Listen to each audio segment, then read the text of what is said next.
Hello दोस्तों। हमारे कई साथियों ने कमेंट बॉक्स में दो तीन प्रश्नों को लेकर कमेंट्स किया है कि सर आपने इन प्रश्नों के उत्तर हमें सही नहीं बता रहे हैं। मैं उन प्रश्नों को दोबारा से आपको बताने का प्रयास कर रहा हूँ। इसमें से एक प्रश्न था, निम्नलिखित में से कौन कुतुब मीनार के निर्माण व मरम्मत कार्य से संबंधित नहीं है? विकल्प एक था कुतुबुद्दीन ऐबक, विकल्प दो था सिकंदर लोदी, विकल्प तीन था फिरोज शाह तुगलक और विकल्प चार था मोहम्मद तुगलक। कुतुब मीनार के इतिहास की बात करें तो कुतुब मीनार का निर्माण कुतुबुद्दीन ऐबक ने सूफी संत शेख कुतुबुद्दीन बख्तियार काकी की स्मृति में करवाया था। और अफगानिस्तान में जो जाम की मीनार है उससे प्रेरित होकर इन्होंने कुतुब मीनार बनाने का निर्णय लिया। यह ईंटों से बनी विश्व की सबसे ऊंची मीनार है। इसके इतिहास की बात करें तो सबसे पहले कुतुबुद्दीन ऐबक ने कुतुब मीनार का निर्माण कार्य शुरू करवाया और इसकी पहली मंजिल को पूरी करवाया, मतलब लगभग तय खाने तक इसको बनवाया। इतने में उनकी मृत्यु हो जाती है और उनके उत्तराधिकारी इल्तुतमिश, जो कुतुबुद्दीन ऐबक के दामाद थे, जिन्होंने तीन मंजिल और जोड़कर इससे पूर्ण करवाया। फिर जो इस मीनार के अंदर अलाई मीनार है उसका निर्माण अलाउद्दीन खिलजी ने करवाया। मोहम्मद बिन तुगलक ने 1326 ईस्वी में जो कुतुब मीनार क्षतिग्रस्त हो गई थी बिजली गिरने से, उसको ठीक करवाया तथा चौथी मंजिल को भी बनवाया। इसी प्रकार फिरोज शाह तुगलक ने पांचवी और आखिरी मंजिल को निर्मित करवाया और 1505 ईस्वी में सिकंदर लोदी ने इसका जीर्णोद्धार कार्य पूर्ण करवाया। इनमें से जो चार विकल्प दे के रखे हैं उसमें कुतुबुद्दीन ऐबक संबंधित है, सिकंदर लोदी भी है, फिरोज शाह तुगलक भी है। मोहम्मद तुगलक देखा जाए तो इस प्रश्न के हिसाब से यह उत्तर सही नहीं बैठ रहा है। तो इस प्रश्न का जो सही उत्तर होगा वो होगा मोहम्मद तुगलक।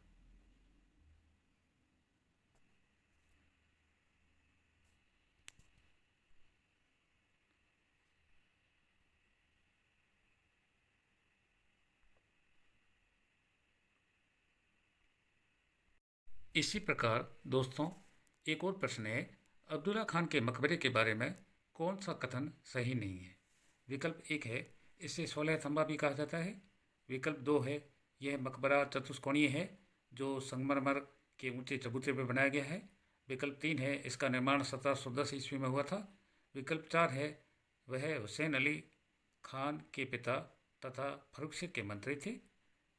इस प्रकार इस प्रश्न का उत्तर हम विस्तृत रूप से देखें तो सबसे पहले हम बात करते हैं अब्दुल्ला खान के मकबरे के बारे में। यह मुगल काल की अंतिम इमारत है जिसे अब्दुल्ला खान के मकबरे के नाम से जाना जाता है।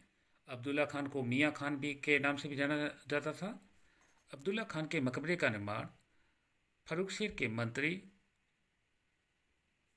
के पुत्र यानी हुसैन अली खान ने 1710 ईस्वी में करवाया था। 1713 से 1720 तक मुगल राजनीति में सैयद बंधुओं अब्दुल्ला खान और हुसैन अली का प्रभाव रहा। यह नृप निर्माता या किंग मेकर भी कहलाए। 1719 ईस्वी में फर्रुखशीर को अंधा कर उसकी हत्या कर दी जाती है। इस प्रकार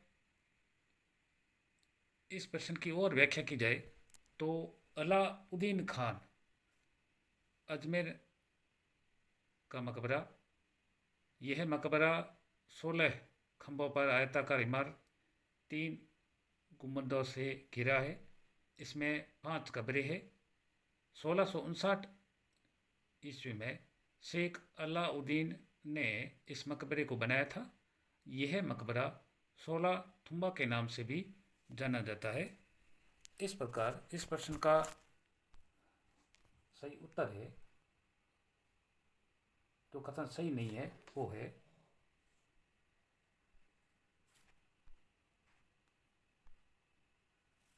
है इसे 16 थंबा भी कहा जाता है। 16 थंबा जो मकबरा है वो अलाउद्दीन खान का मकबरा है, वह भी अजमेर में, उसे कहा जाता है। इस प्रकार दोस्तों इस प्रश्न का सही उत्तर विकल्प 1 होगा, जो कथन सही नहीं है। इसे 16 थंबा भी कहा जाता है।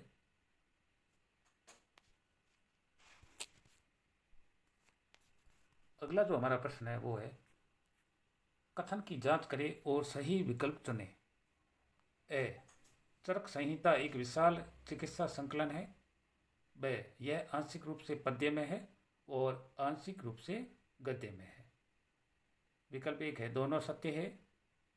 विकल्प 2 है ए असत्य है, ब सत्य है। और विकल्प 3 है दोनों असत्य है। विकल्प 4 असत्य है और बी असत्य है। अगर हम चरक संहिता की बात करें तो चरक उच्च कोटि के कवि थे। इन्होंने आयुर्वेद का एक प्रसिद्ध ग्रंथ लिखा जिसका नाम चरक संहिता था। इसमें उन्होंने परिमार्जित क्लिष्ट गद्य व पद्य का प्रयोग किया है और चरक कनिष्क के दरबारी चिकित्सक भी थे।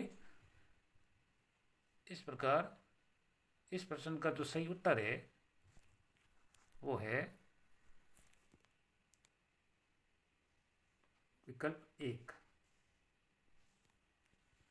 यह एक विशाल चिकित्सा संकलन है और यह आंशिक रूप से पद्य में, आंशिक रूप से गद्य में है। धन्यवाद दोस्तों। आगे भी आपको किसी भी प्रश्न में कोई डाउट हो तो आप कमेंट्स बॉक्स में लिखें, और आपको कोई नया वीडियो जिससे संबंधित आपको जानकारी चाहिए उसके बारे में भी कमेंट्स में लिखें। धन्यवाद।